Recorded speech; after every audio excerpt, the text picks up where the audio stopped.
welcome back to the Film and TV channel. We've gone over now. We're going to tread very lightly today again because we're going over to the BBC. We do it a lot, and we've got a little mini drama series, sort of a period drama series, and hopefully it's. I've seen one or two poor reviews, but overall we're doing okay with this one. So fingers crossed. To say it's early days, not many reviews on this one, but so far people are liking it. So we're going to have a look at something called Life After Life. Yes, not Afterlife, the Ricky Gervais thing. This is called Life After Life. It aired on BBC Two on the 19th of April.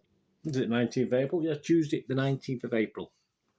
So I'm doing this review as at Wednesday, the 20th of April. And yes, it is available, all 4 episodes on BBC iPlayer. It is showing weekly on BBC Two. So you know me, guys, I like to binge watch these things. So I did binge watch this, and I binge watched it literally prior to doing this vlog. So late morning, early afternoon. So yep, Life After Life. And it's based on the novel by Kate Atkinson. So if you've read the novel, reading between the lines, it's, pardon the pun, it misses out much of the novel in this series, though. So if you've read the book and you expect word for word screenplay, you're not going to get it. Apparently, as I said, I've not read it, but that's just reading from different people who've commented on it. What's it about? It's about a young lady who starts off as a baby, of course, many times.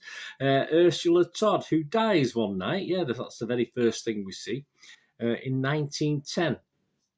But then before we know it, she's born again. Yeah, she keeps getting born and reborn on that same night in 1910. She's born again and survives this time, and then carries on, and perhaps she'll die again and get born again. And that's basically the story. It's life after life. It's how this girl copes. It is a basic, if you like, Groundhog Day thing, but obviously set with a young lady's life. So that's what it is. It's not totally original, but it's been done quite well. And it actually stars, obviously, we see 3 main Ursulas. We've got Isla Johnson, Elisa Riley, and Thomasin McKenzie all star as different ages as the lead Ursula. And all 3 are excellent. Yes, they do an excellent role in this, and a good cast as well. There's no real dodgy acting. There might be dodgy accents, I don't know, but there's certainly no real dodgy acting in this drama. What are other people thinking? Well, Internet Movie Database, as I said, it's a bit early days. There's only 29 people have left a score and review.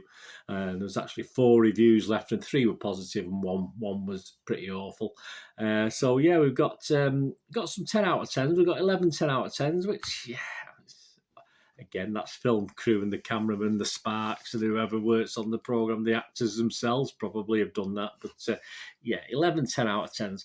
There's 15 people scored it between 6 and 9, so that's good. And just 1 scored it between 2 and 5. Actually scored it 4 out of 10. And, of course, we just got 1 out of 10, which was, I think, that poor review that I just mentioned before out of the 4 reviews that were left. So, positive, that's more or less 80-90%, so 8.2 out of 10 on Internet Movie Database. Early days, as I said, but that's not a bad start.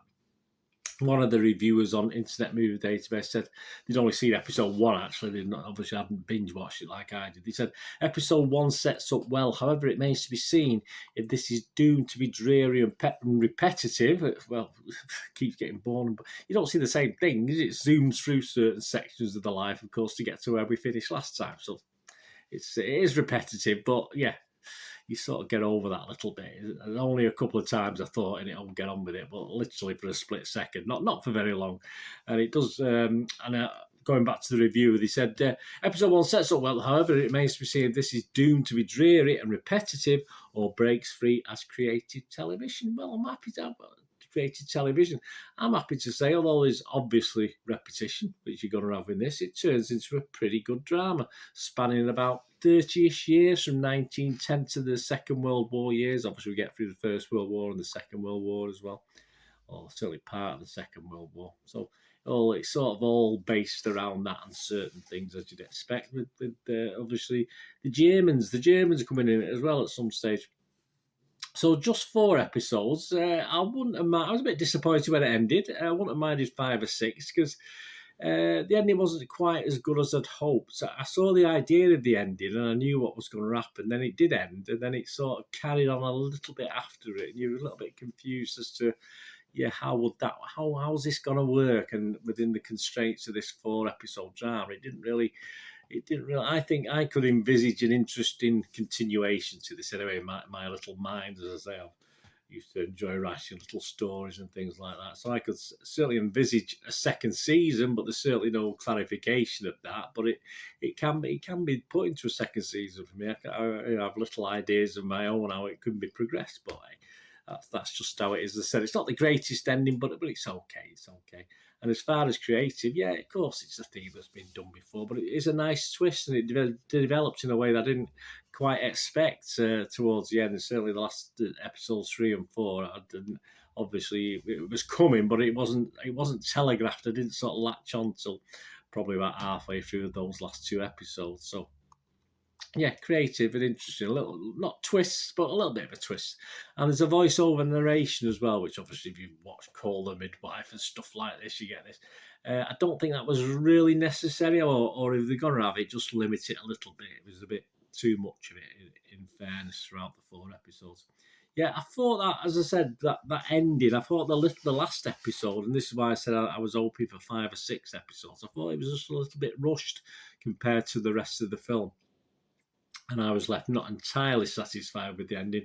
But it is a very small quibble in what was a very good, in my opinion, little 4-part series, and very interesting, very different. I am going to give it a reasonable score for me, for the BBC. I've just done a Doctor Who recently that I didn't even rate because it was that bad. But back here with the BBC with Life After Life, I'm going to give it a 7 out of 10, which means it's very good. Yeah, I go from 6, which is a watchable, and progress through the scores as we go. So I'm going to give this little 4-episode series 7 out of 10. I think if the ending was better, I might have stretched to 7.5. I don't think I would have gone to 8 like Internet Movie Database, 8.2 out of 10, but I would have gone to 7. Anyway, guys, 7.